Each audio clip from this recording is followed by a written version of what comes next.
안녕하십니까. 이슈이스타 시작하겠습니다.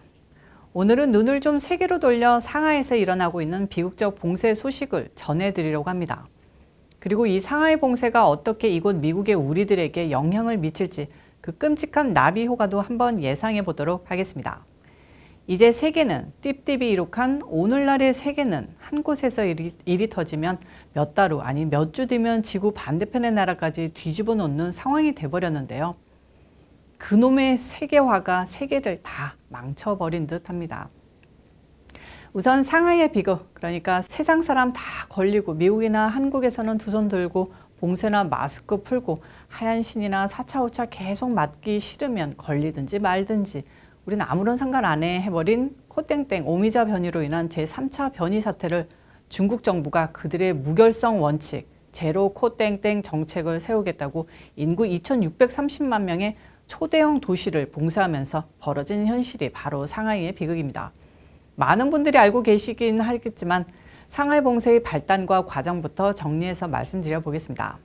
지난 3월 27일 코땡 사태의 확산 조짐이 보이자 정부 명령으로 전면 봉쇄령을 하달합니다. 정부에서 사용하는 정식 명칭은 순환식 도시 봉쇄였습니다. 이걸 처음에는 별로 시큰둥하게 생각했는데 사실 말이 인구 2600만 명이지 이 정도 인구면 작은 나라 인구와 마찬가지인 뉴욕, 도쿄, 서울보다 두세 배 큰 초거대 도시이기 때문인데요. 이런 메트로폴리스에 대한 봉쇄 명령이 이루어질 수 있느냐, 이걸 2, 3일 이상 지속시킬 수 있느냐는 회의론 때문이었습니다. 그런데 중국 공산당 정부는 상하이에서 3월 1일 56세 여성이 오미땡땡 확진자가 최초 판명된 이후 조금씩 그 숫자가 늘자 전체 봉쇄령을 때려버립니다. 자유민주 국가에서는 도저히 상상할 수도 없는 2,500만 시민들의 자유를 완전히 박탈하는 이런 조치, 공산국가, 아니 전체주의 국가이기 때문에 당연한 일일 겁니다. 솔직히 코땡땡으로 환자가 늘어나는 것을 인위적으로 막아야 하느냐, 어설프게 하느니 안 하는 게 낫다. 플로리다 드산티스 주지사를 비롯해 많은 공화당 주에서는 마스크나 하얀 신 강제하지 않았고 오히려 그런 주에서부터 코땡 확진자가 줄어들었다는 것 여러분들 잘 아실 겁니다. 요즘 들어 다시 확진자가 늘어나지만 마스크 강제화 조치가 작년처럼 세게 들어오지 않는 이유가 국민들이 바이든 정부가 실시했던 코땡 사태에 따른 방역 조치가 억지스럽고 아무런 과학적 근거도 가지고 있지 않다는 걸 깨달았기 때문입니다. 미국에서도 이제 작년까지만 해도 세계에서 가장 확실하다는 한국의 방역 조치, K-방역을 그닥 쳐주지 않는데요. 이런 상황에 중국은 가장 야만스럽게 한 초대형 도시에 대한 봉쇄령을 내려버린 겁니다.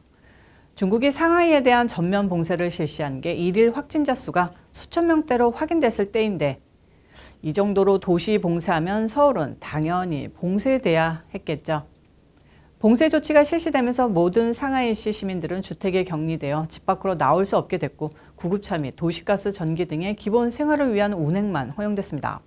모든 직장인들은 재택근무를 해야 하며 예외로 방역 인력과 외식 배달원, 가스, 전기, 수도 등의 시민들의 생활과 관련된 업종만 출근할 수 있었는데요. 대규모 봉쇄 소식에 상하이시 마트 전역에서 공항 구매가 발생하고 채소 가격이 폭등했고요. 온라인 주문은 가능하지만 물품이 언제 배송될지 알 수 없는 지경이 됐습니다. 그래서 굶는 사람들도 부지기수로 생겼고 이에 따른 각종 피해는 집계조차 되지 않고 있습니다. 상하이시 대중교통도 당연히 모두 운행 중단됐는데요.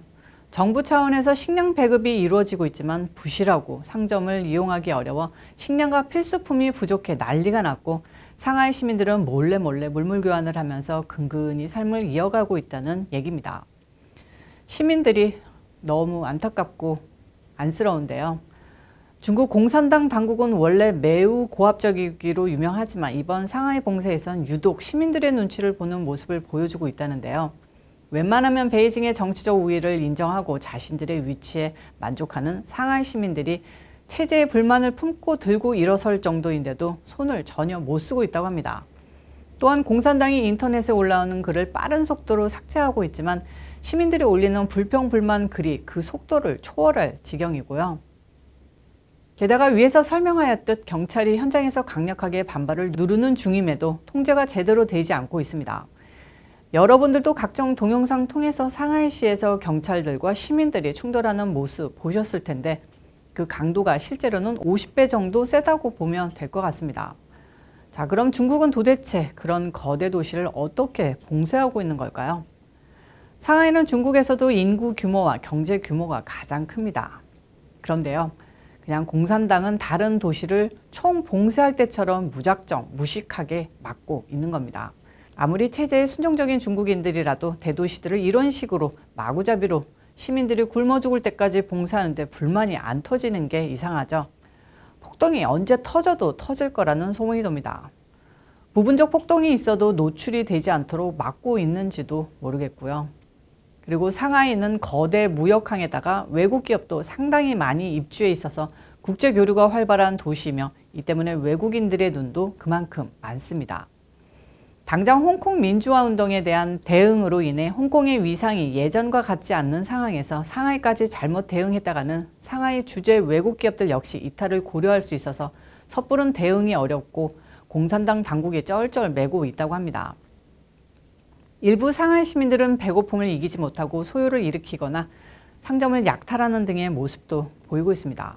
특히 의료 서비스가 마비되면서 투석을 받아야 하는 중증 질환자들이 의료 서비스를 받지 못하고 사망하는 등 도시가 총체적으로 마비되면서 중국 제1의 경제 도시라는 자부심을 가지고 있던 상하이 시민들에게 큰 충격을 주고 있고 봉쇄를 견디지 못하는 시민들이 속출하면서 도시 곳곳에서 투신 자살이 횡행하고 있으며 심지어 자살 현장을 모아놓은 영상까지 퍼지고 있다는데요.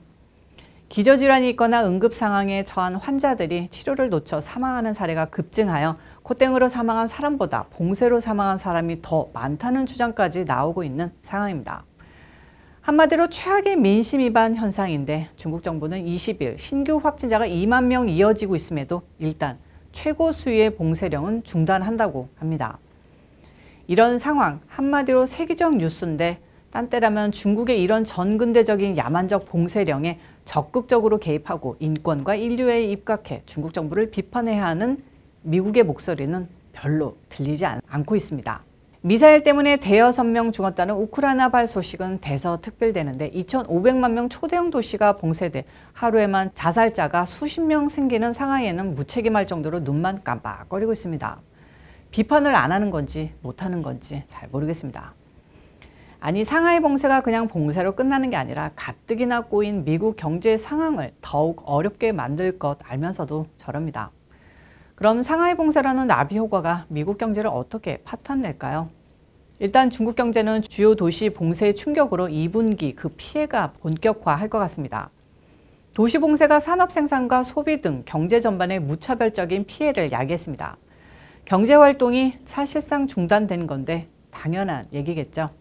중국 전체 GDP에서 상해가 차지하는 비중이 5%나 되고 봉쇄령 내려진 중국 내 각 성들이 차지하는 비중은 30%에 육박하기 때문에 그냥 올해 중국 경제는 망했다고 보면 됩니다.